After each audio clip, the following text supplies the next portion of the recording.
E-bikes, what are they, why do you need one, and which one is right for you? We're going to find out in this video right now. E-bikes, so what are they? Well, essentially, they're just a bike.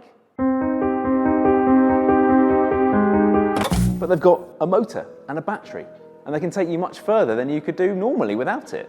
You can go up steeper hills, you can go further, you can go faster than you did before. You can take bigger cargoes. You can add a trailer on the back. There's all sorts of different things you can do because you've got that extra assistance from that motor. So what e-bikes are there? Well, essentially, the choice is yours these days. Pretty much any regular style bike now has an electric equivalent. On top of that, you've actually got quite a few bikes, particularly cargo bikes that didn't exist before, that are electrified, that can take multiple children, multiple kilos of weight, whatever it might be, that couldn't be done before with a regular powered bike.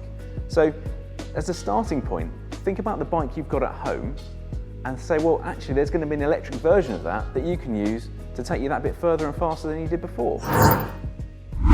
Here, you've got your e-bike SUV.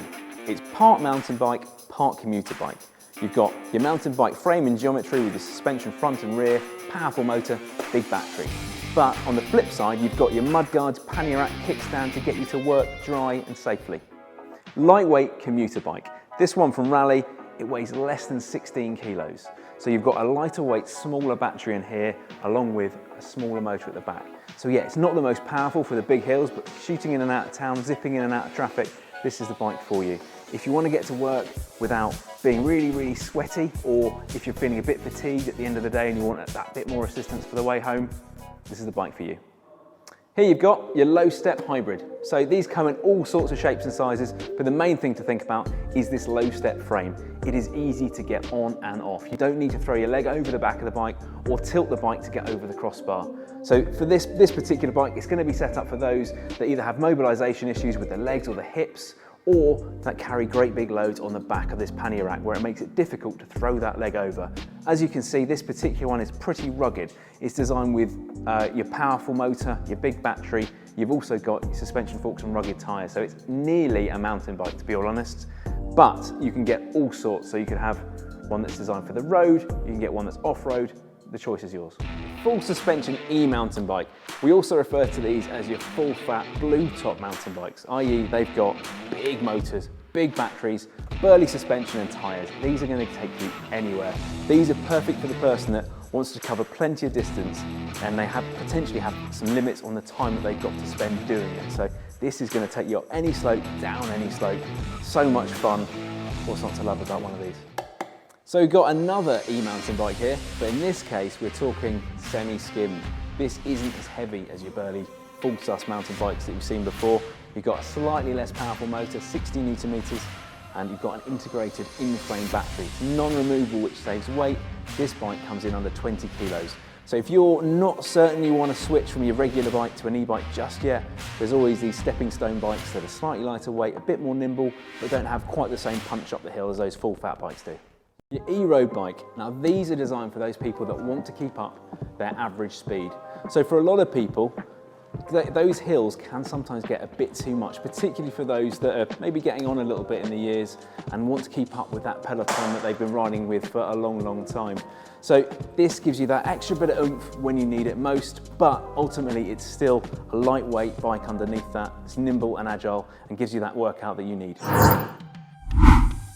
We've talked about the different styles of bike, now let's talk about the different types of motors. So you've got your hub drive bike like this, where the motor is located in either the front or the rear wheel in this case, or you've got the mid-drive bikes where the motor is located in the crank. We'll talk about those later, but firstly, the beauty of these hub drive motored bikes is their simplicity. So they're a lot cheaper than their mid-drive cousins. However, they do operate in a very different way. They work with cadence. So all you need to do to turn these motors on is to turn the pedals. It doesn't matter how fast or how hard you turn those pedals. All it is a case of turning those pedals and it tells that motor on or off. So it's quite a binary system. However, the beauty of that is it doesn't necessarily need a lot of effort. So if you don't want to put much effort into your riding, then this could be the system for you. However, if you want something with a bit more tactile riding feel, then maybe you want to look at the mid-drives. Moving on to the mid-drive motors, that's where the motor is located here in the crank. You'll see this now on most of the bigger named brands now, and actually pretty much across the board, most e-bikes are now fitted with these mid-drive motors. The beauty of these over their hub drive cousins, as it were, is they're far more intuitive. They're an effort multiplier. They've got inside them what's called a torque sensor. That torque sensor works out how hard you press down on the pedal, and in essence, it amplifies that effort. So, rather than just turning the pedals and the motor activating and shoving you along like a traditional hub drive bike, these actually work with you as the rider, and it just feels like you, but much stronger than you remember being. The other beauty of these motors is they're far more efficient with their use of batteries. There's no wasted power from this sort of surging in and out like you get with the mid-drives. They, in addition, have quite a lot more newtons of torque than your average hub drive. Your average hub drive is going to be around 30 to 40 newton meters. These can go up to 90, depending on what they are. In most of the time, you'll see those bigger motors on things like your mountain bikes, but often they can be on some rugged hybrids and commuter bikes too. Next up, we've got batteries. So batteries are what powers your bike. They're the fuel tank. It doesn't make any difference as to how powerful the motor is. You need a battery. The bigger the battery, the further you go. They're also located in 3 different areas. You've got this one, which is a rack battery. These sit just above the rear wheel in a rack. Next up, you've got frame mounted batteries. These sit on top of the frame, like so. The beauty of these, they're easy to get on and off. They make the bike slightly lighter. They're a bit more unsightly. They're pretty obvious you're riding an e-bike.